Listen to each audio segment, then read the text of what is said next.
Hey, if you've ever stared at a grill and thought, will this actually do what I need, or am I just throwing money at a fancy metal box? That's the exact spot I was in last week.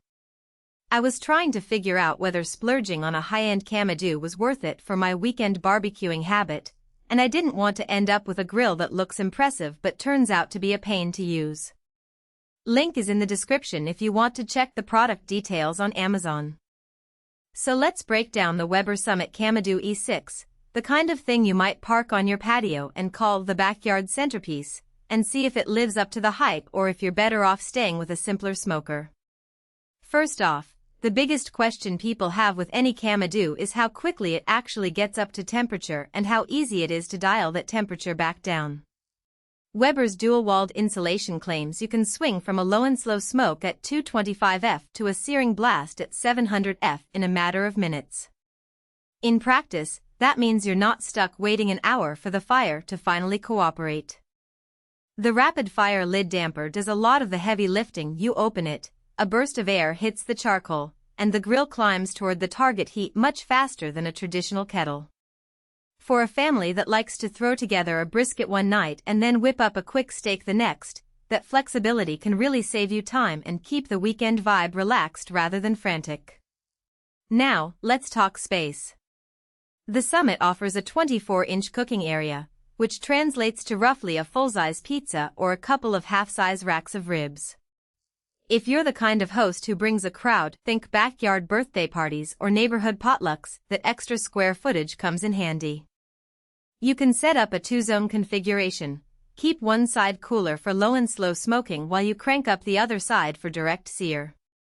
It's a clever way to handle a mixed menu without having to shuffle trays around constantly.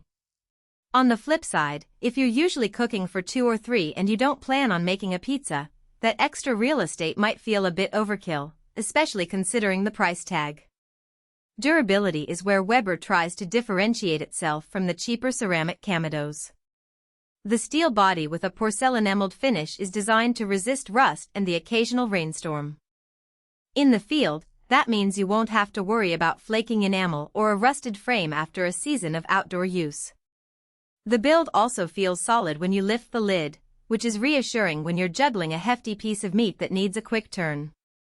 However, the metal construction does make the grill heavier than a classic ceramic model, so moving it around, say, from your garage to the patio, can be a bit of a workout. If you have a small balcony or limited storage, you'll need to plan for that bulk. One of the biggest selling points is the one-touch cleaning system. Weber's design lets you pull a tray out, shake off the ash, and slide it back in, all without scraping at the bottom of the grill. For me, the biggest win was avoiding the mess of scooping ash from a traditional Kamado, which can be a dusty chore that takes a chunk of your weekend off. The system works well when you're doing regular cleanups, but it does require you to keep the charcoal tray properly seated after each cook. If you're the type that likes to toss a handful of charcoal in and forget about it, you might end up with a clogged airflow and an uneven fire. The system isn't a magic fix, but it does streamline the routine if you're disciplined about it. What about the cooking surfaces? The adjustable grate lets you switch between a fine mesh plate for delicate fish or a sturdy cast-iron grid for big cuts of meat. That kind of versatility means you can experiment with a range of recipes without buying separate accessories.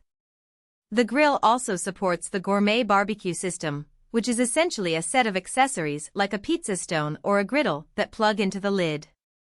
Those extras are sold separately, so you'll need to budget for them if you want to get the most out of the Kamado's all-in-one promise.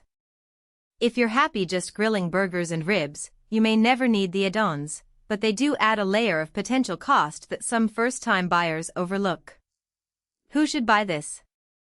If you love the idea of a versatile cooking platform that can go from low and slow to high heat without buying a separate smoker, grill, and pizza oven, the Summit is a solid candidate. It's especially appealing to folks who entertain regularly, enjoy experimenting with different cooking techniques, and don't mind the upfront investment for durability and convenience. The dual-wall insulation and rapid-fire damper are genuine time-savers, and the large cooking surface offers real flexibility for crowd-pleasing meals. Who should skip it?